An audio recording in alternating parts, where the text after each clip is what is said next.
Welcome to G Fun Facts Online. Today we're talking about a milestone that, for most, is a symbol of freedom, but for thousands of young people, becomes a terrifying drop-off. We're talking about turning 18. While it's a celebrated rite of passage, for young adults with mental health conditions, it often marks a sudden and perilous fall off a cliff. This is the transition cliff, the moment they're deemed too old for child and adolescent services, but are left unprepared for, or fall through the cracks of, the adult mental health system. This isn't a rare occurrence. It's a systemic crisis turning a vulnerable period of life into one of profound instability. The transition from what are often called Child and Adolescent Mental Health Services, or CAMHS, to Adult Mental Health Services, or AMHS, is a chasm. It's a gap created by decades of siloed healthcare development, where two systems designed for different age groups operate with jarringly different philosophies and rules. Today, we're delving into this multifaceted crisis, exploring its structural causes, its tragic impact on young adults, and the innovative solutions emerging to build a bridge over this dangerous divide. The arbitrary age boundary of 18 for mental health services could not be more poorly timed from a developmental perspective. Late adolescence and early adulthood, the years from roughly 16 to 25, are a period of immense change. Young people are finishing school, starting university or careers, leaving home, and forming new relationships all at once. At the same time, the brain is still undergoing critical development. The prefrontal cortex, which governs our decision-making, impulse control, and future planning, isn't fully mature until our mid-20s. This neurological flux makes this age group incredibly susceptible to the onset of mental health disorders. The statistics are stark. 50% of all mental health issues begin by age 14, and a staggering 75% emerge by age 24. Suicide is a leading cause of death for this age group. So, at the exact moment their risk for mental illness is peaking and their lives are in the most flux, the healthcare system often severs the continuity of their care. Young people with chronic mental health problems are forced to navigate two monumental transitions simultaneously: the developmental journey to adulthood and a jarring, unsupported transfer between healthcare systems. As one young person described it, "You're in a sea of your own because you're so young and naive." This transition cliff isn't a natural phenomenon. It's a design flaw in the structure of mental health care. Child and adult services have evolved with fundamentally different cultures. Let's break down why this gap exists. First, there are differing models of care. Child services, or CAMHS, are often structured around a family-oriented and holistic approach. Treatment frequently involves parents, caregivers, and schools, recognizing the crucial role of a young person's support network. In stark contrast, adult services, or AMHS, typically operate on a more individualistic, symptom-focused model. The emphasis is on the patient's personal autonomy, and family involvement is often significantly reduced. For a young person accustomed to a supportive framework, this can be a jarring and isolating experience. The second major barrier is mismatched eligibility criteria. This is one of the most significant hurdles. Adult services often have much higher thresholds for entry, focusing on what are termed severe and enduring mental illnesses, like psychosis or bipolar disorder. This means many young people who qualified for support under child services for conditions like anxiety, depression, or eating disorders may find they are not considered ill enough to be accepted into adult services. They are discharged from the only system they know, but don't qualify for the next one, leaving them with no support at all. Third, there is a profound lack of communication and coordination. The two systems often operate in complete isolation. They have separate funding, separate governance, and separate information systems. This prevents effective communication between child and adult providers. Instead of a planned, gradual transition, the transfer of care is often clumsy and abrupt. A UK study highlighted this failure, finding that a mere 4% of young people experienced an optimal transition, one that included their full involvement.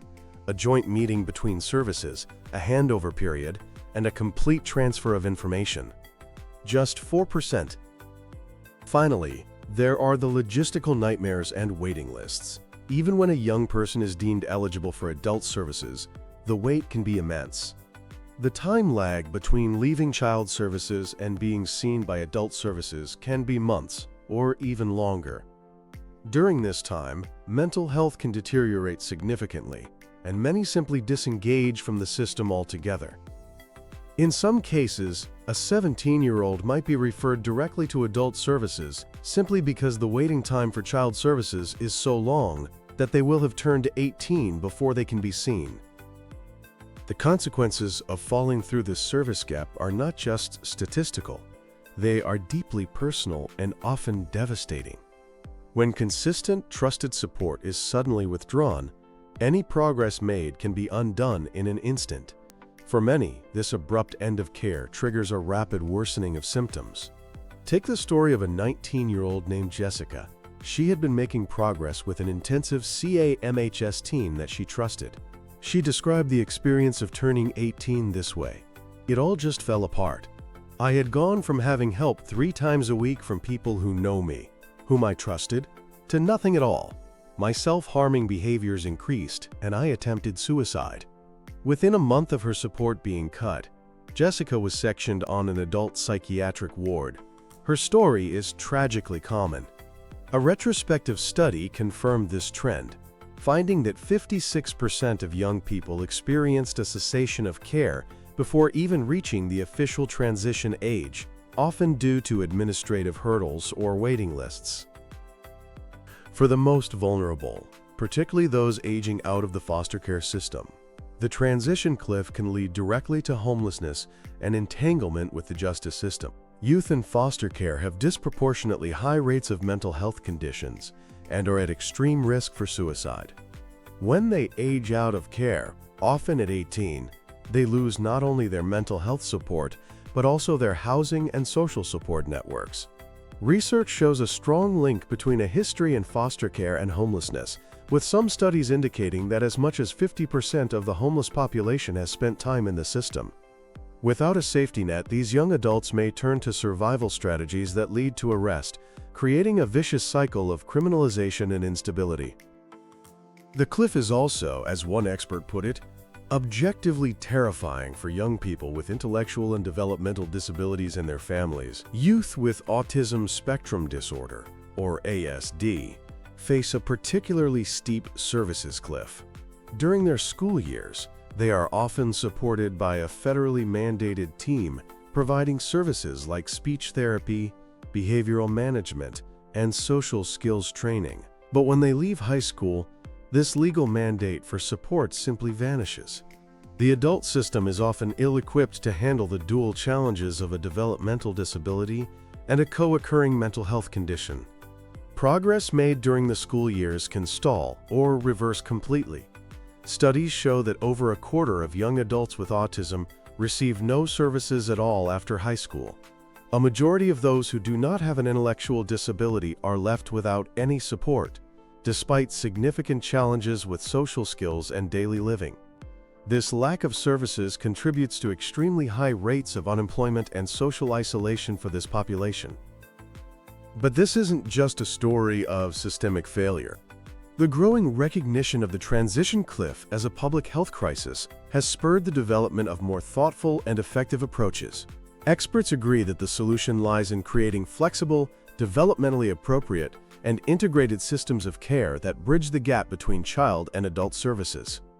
So what do these solutions look like? One of the most promising is the integration of mental health care into primary care settings. Models like the collaborative care model create a team-based approach where primary care providers, behavioral health managers, and consulting psychiatrists work together. This provides whole-person care in a familiar setting, which not only improves access and reduces stigma, but has also been shown to be more effective for treating common conditions like depression.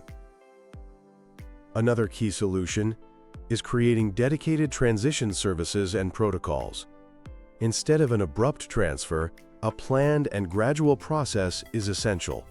Best practices include starting the transition planning at least a year before the transfer date.